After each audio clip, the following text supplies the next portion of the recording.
Hello YouTube friends. Well, I'm back out in nature again, as you can see from beautiful scene there behind me. And I always like to tell you what time it is and where I am. And this is Mess About 1, and this is Thursday, July 27th, year 2013. And I'm sitting on the banks of the Tennessee River near Scottsboro, Alabama, in Jackson County, Alabama, and that is in northeastern Alabama. If you've watched my channel before, you know I say I'm messing about in northeastern Alabama. So today that's where I am, and behind me there you see the Tennessee River, and if you see any of the backwaters, we call the backwaters of the Tennessee River in this area Guntersville Lake. It's a huge lake that stretches for many, many miles down the Tennessee River, from the dam that is upstream to Guntersville Dam, which is about 30 miles downstream. So that's where we're sitting. And I'm sitting in an area here that at one time was, even back in the early days of our country and early days of our state, Alabama became a state in 1819. And around that time there was a river town established here in this area called Bellefonte. And Bellefonte is an old ghost town. It's about, I guess, a mile back in front of me from where I'm sitting here. And it's completely gone away now. There's still an old chimney there and still an old cemetery there. If you've watched my videos over a bit of time, you saw one I did about the Bellefonte Cemetery. It's been several years ago. And, you know, I was looking on my YouTube page the other day, my YouTube channel page, and this July I will have been on YouTube for 7 years. That's a pretty good while, even when you're my age. A pretty good part of my life. And you're going to hear a bass boat or a fishing boat going downriver there. You hear his motor running downriver. This river is real busy. We have some very good bass fishing on the river and the lake here, and there's people come from quite a few places across the eastern United States down here to fish. So you just heard one of the bass fishermen go by there. But what I was saying, this is a very old place here, and near this place was a landing called Bellefonte Landing, and the old steamboat paddle wheelers, steamboats used to come and dock here. And at that time, that's one reason this area developed up early in our local area history. At that time, that was one of the better ways to travel. There wasn't very good roads, didn't have automobiles, only had mules and horses and wagons and buggies and stagecoach. Stagecoach came through here at one time. But a riverboat was a very good way to travel, and it was about the only way to ship any amount of produce. If you had large things like bales of cotton or bushels and bushels of corn or things like that, the river traffic at that time was about the only way to get it to market. And we are, I don't know how many miles from New Orleans, but if you go south, or I guess it's west really here on the river, it runs into another river. I believe I think it runs into the Ohio River before it runs into the Mississippi River. But anyway, you can leave here on a steamboat, or a small boat for that matter, and go from here all the way to the Gulf at New Orleans from this area. So a lot of the cotton and farm crops were shipped from this landing and went on down to the major port, major market of New Orleans. And not everybody shipped, or I guess could afford to ship by steamboat. And in the very early days, they had flatboats that they actually built in this area, loaded it down with whatever item or produce or livestock or whatever they wanted to get to New Orleans. And at that time, the river was wild, had no dams on it, and they would actually float that flatboat, which had no motor on it. I think some had some basic sails on them. When the wind was right, the sail could push it down. But the river flowed much more swiftly back in those days, and they could actually float that thing down from here and go into the Mississippi and go all the way to New Orleans. And understand that there was no way to get that flatboat back, so they sold the flatboat after they got into New Orleans for whoever wanted to buy it for lumber. And then I guess they bought them a horse and came up the Natchez Trace or whatever and rode by horse and buggy all the way from New Orleans back to here, bringing their money back and whatever things they bought in New Orleans or along the way they brought back to here. So that's where I am, and that's a little bit of history of the area. Again, this area was settled, became a state in 1819. There was some squatters in this area prior to 1819, but the town and the legitimate settlements came in the 1820s. And I think I've shown you or told you before that my family, if I go back to my great-great-grandfather, was one of the earlier settlers up north of here. He picked a cove back off the river and on what's called Big Coon Creek, and he settled, he homesteaded several acres back in that cove, and it's named for the family to this day. It's called Matthews Cove. So that's about where we are. There was also a ferry here due to being a town here, Bellefonte, and the road that came out to the riverboat landing. If you look behind me over there, you see kind of a rise. It's a plateau called Sand Mountain. That rise you see on the other side of the river there is called Sand Mountain. Right here at river level, we're at about 600 feet above sea level, and if you go to top of that mountain, or that plateau, you go up to about 1,300, 1,400 feet. So it's 600 or 700 feet high, but it flattens out on top there, and there's a lot of good farmland out on Sand Mountain. But when this was first settled, and this was Bellefonte, and this was Jackson County, at that time until early 1830s, what you see across the river there was Cherokee land. It was part of the Cherokee reservation. And of course later on Andrew Jackson and the U.S. government decided that the white men had more rights to that land than the Native Americans did, so they had some sort of an agreement. Some money changed hands, and they moved the natives, many of them against their will, off of that mountain and down this river, and floated them out to a point where they got on wagon trains. They took them out west to, I guess, Oklahoma. And that was, you've heard of it if you've studied any of the South history, called the Trail of Tears. And a lot of the Cherokee and Creek died along the way as they moved them out. And I have Cherokee blood, so I have a connection to this area on both sides. I have a connection on the early pioneers that settled here, and some intermarried with Cherokee, so I have Cherokee and I guess call it Scott-Irish blood. And I'm still very interested in my Cherokee heritage. So I was saying, before I got off on that tear, due to the landing being here and due to that mountain being there, and there was need to have a way across the river, and the river is pretty deep. When the water is low, there were places along here you could ford or swim the horses across, or even get a wagon across in a low area called a ford where the water was low. But during a lot of the seasons and a lot of the time, the water was high, so you needed a way to get across the river.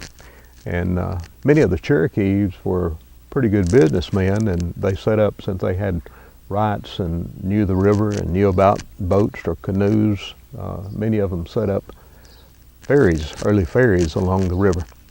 And there was such a ferry right here, and I'm not too far from where the ferry landing was, that went across to the other side to Sand Mountain, and there was an old trail or road that went up the mountain. And I think this originally might have been called White's Ferry.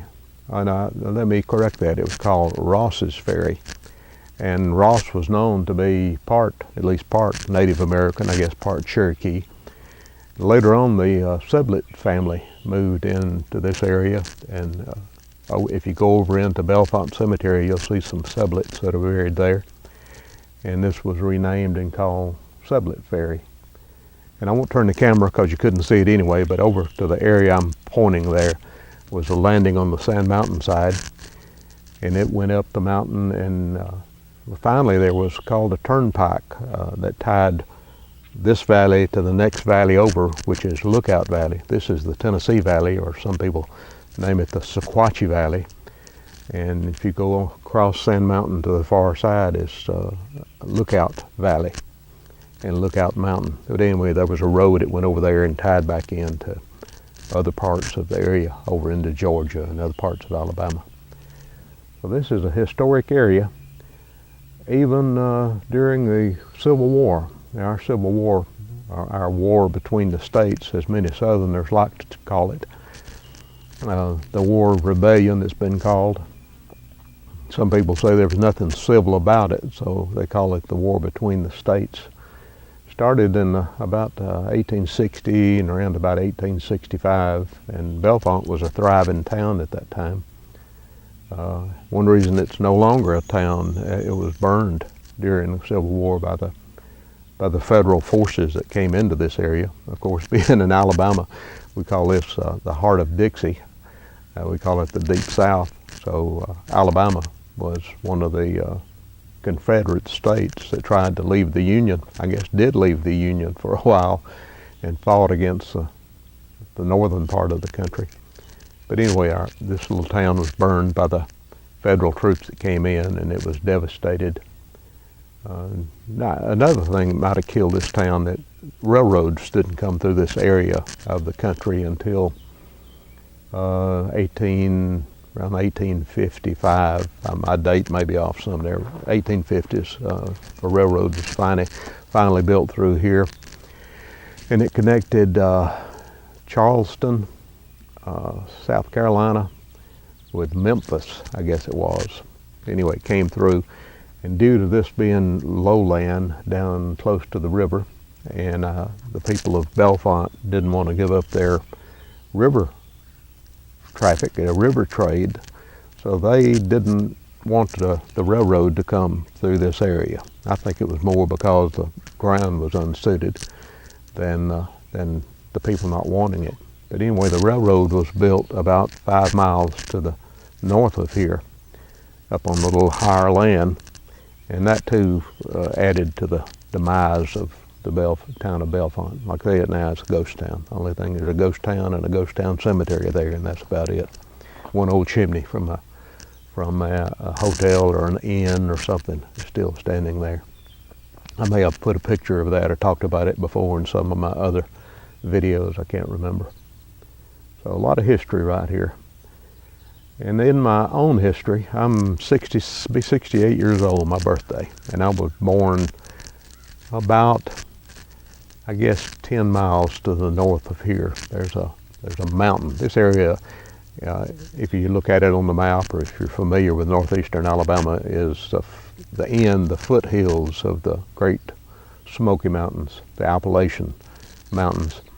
And there's a lot of some people might call them hills in other parts of the country because they're not very high, but we call them mountains around here. And there's a mountain north of here called Poorhouse Mountain. And I was born in 1945 at the foot of that Poorhouse Mountain. So being this close, we of course knew this area. And in my very early years, this river was backed up in 1930. It's when the backwater, the lake was formed from building the dam down below. I think I have that right. Not sure of that date as I sit here. But anyway, I made a good fishing lake even back in those days. And in my early days, we came down to this same area. With my mother and dad, they loved to fish, and we would get up before my dad had to go to work and before my brother and I had to go to school and drive down here at daylight.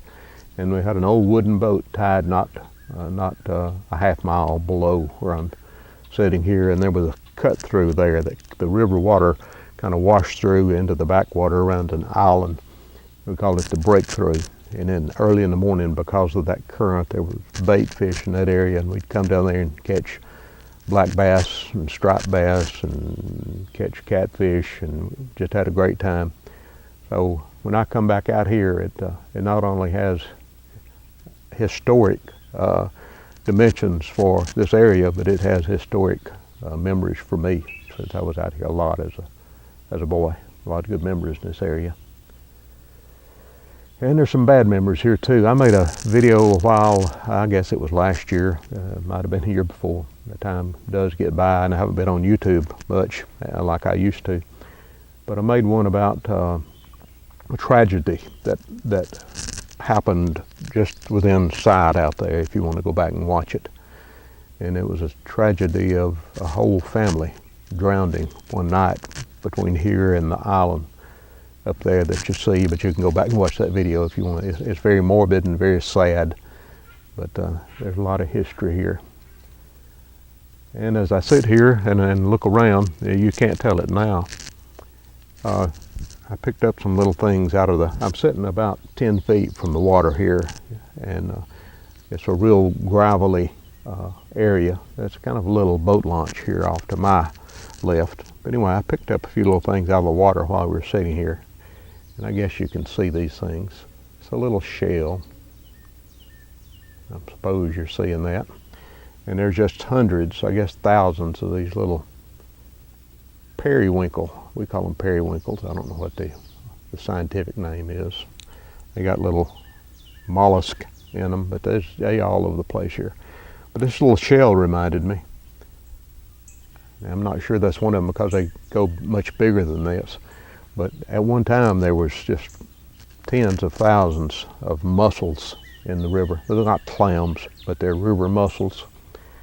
And here too, almost in this exact spot where I'm sitting, was a mussel camp.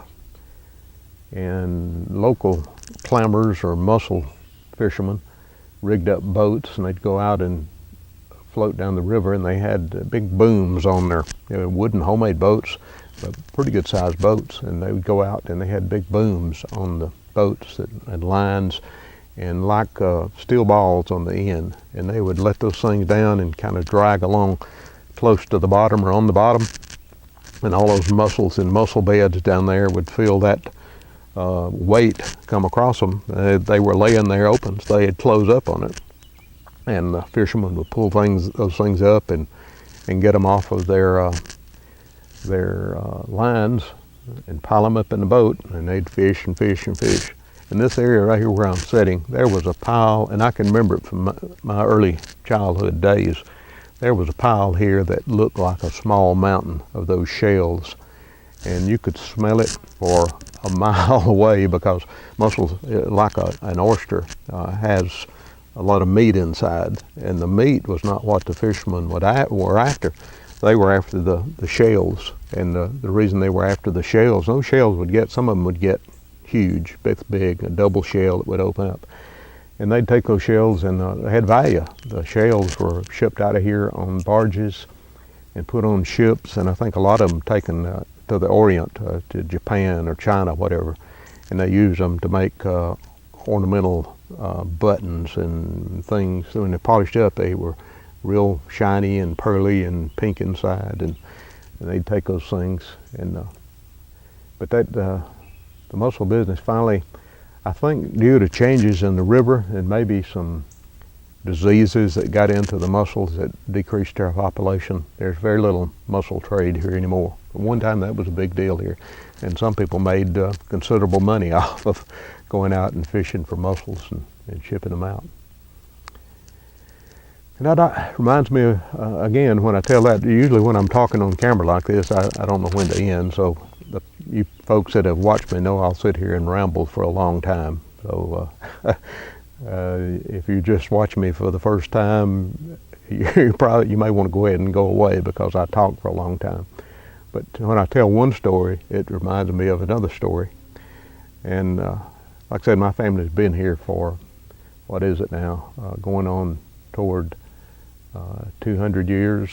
200 years, 7 or 8 generations. I think if I count my granddaughter, maybe she would be the 9th generation of my family that's lived here. But anyway, my dad, I lived here, Dad lived here, granddad, great-granddad, and all that lived usually along the river. My dad grew up downriver in a farm that was in the rich, fertile land of the bottom land, of the river land, until TVA backed the water up and they had to leave the farm. But he grew up as a farm boy downstream about, I guess it was 15 miles downstream, 12, 15 miles downstream.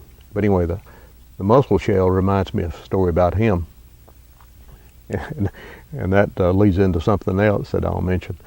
But he told stories about this river. He knew it when it was a wild river, when it was clean and swiftly flowed, and when you could drive a wagon across it in low water, and you could drive a wagon across it when it froze in the wintertime. So he told all kind of stories and had memories of being a river boy. He spent a lot of time on the river. I guess it's why one of my favorite things is being by or on this old river or on the lake. And Dad told a story concerning mussel shells. They would look along the river, and they knew that some shells, some mussels, would have pearls inside of them, just like a clam or an oyster would have a pearl inside. And if they ever found one, they had to break it open, and it had value. Some of them were, at that time, were worth a small fortune to a farm boy. And he said he was out on the playing or fishing on the riverbanks one day, and he noticed a huge mussel shell laying there, and he could tell it was still alive. And when these things are alive, they don't want to open up. You have to, like an oyster, you've got to pry them apart or break them apart. So he got that mussel shell out and found him a rock and cracked it open. And of course, they like to look inside because they just knew the next one that they cracked open was going to be a prize inside, a pearl inside. So he cracked that thing open, and sure enough, when he got the meat away from it, it was he called it as big as his thumb, end of his thumb, almost perfect pearl inside that thing. And of course, he was excited. I can't remember what age he said he was, but he was excited about finding that thing. And he said, I went over, said the water was fairly deep there and close to where I was fishing. And they said that when you, like an oyster, is slimy inside, and when you got that thing out of the meat, it was all slimy. And he went over and had it in his hand and went down and shook his hand to wash that thing off, and slipped out of his hand and sank in the water. And he said he would look for days. He'd come back and try to dive down and find that pearl, and he never did. And that stuck with him, I guess, because he knew what fun or how much good the family could have gotten out of that, the money out of that river pearl. And what ties in with that is, like I say, I love the river, and I've always boated on the river, and I've had some houseboats. Again, if you look back in some of my older videos, you'll see where I did one about, I think I called it my old houseboat River Pearl. And that's where I got the name for my houseboat, was the story, the memory of the story of my dad finding that river pearl, and how much he remembered that, and how many times he told that story to us when I was a kid. And I've changed houseboats a few times since then, but my present houseboat is called River Pearl. I think I've put a little bit on the YouTube about it over the past. I've got them. I promised somebody I would start doing some YouTube videos about my latest houseboat, but it's also called River Pearl. I don't know how long I've talked here. The problem with making a long video is your processing time and your upload time to YouTube grows as the video grows. But I guess I've got along with that in the past. I guess I can still make a long video. I did read the other day, like I said, I've been on YouTube now 7 years, and I got on early, and I'm going to make a video about how much YouTube has changed. This is a different world, even on YouTube, like the rest of the world. But this is a different world, what it was when I first got on. The equipment is much better, HD quality. The way YouTube can present them is much better, and the competition on YouTube is much more greater now. It marvels me. I still have some viewers, usually 200 or 300 viewers, I guess, will view one of my videos. And I think now I'm gaining some subscribers lately. I attended, here I go again, I know I'm rambling, but I attended online a video producers academy, they called it, over the last few weeks. And they had some good ideas, and I've used some of those ideas on my channel, and it's actually paid off somewhat. I've gained, I guess, a dozen new subscribers, I guess, due to that. Anyway, you new folks that are tuned in to the Mess About One channel, I appreciate it. And I want to do a video one of these days and talk about some of my longtime subscribers and answer some questions from some of the newer people. And I need to pay more attention and give more credit to my subscribers, because I suppose if nobody watched my videos, I wouldn't make many of them, because that's part of the fun of it, is seeing who watches them, where in the world they are when they watch them, and comments that they make about the videos, and getting to comment back. But anyway, I've gotten off the track there, and I don't even know where I started on that one other than being a long video. But anyway, I've been on YouTube long enough that I have gotten to be a YouTube partner. And I think now, as a YouTube partner, you can make a video as long as you want to, is what I was about to get around to. Of course, back in the earlier days, they had something they call you could be a director, I think they called it, and you can make long videos. And it's good that you could, because I've always made long videos. I think the longest one I've ever made is, listen, I hope you saw him fly by.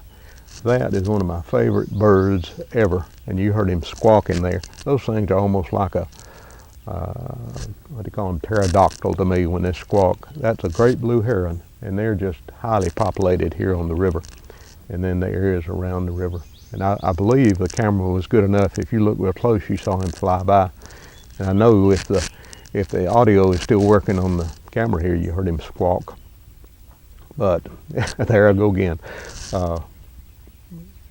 I've got too many things I like to talk about, I guess, because I jump around too much.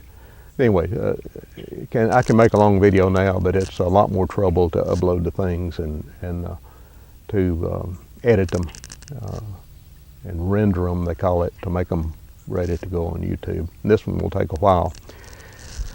But that reminds me of something else, if you want to hear about it. I bought some software the other day. I use Sony Vegas to do my editing, and I'm no expert. I've been doing it a pretty good while, but I'm no expert. I've learned some things and enjoy fooling with the software.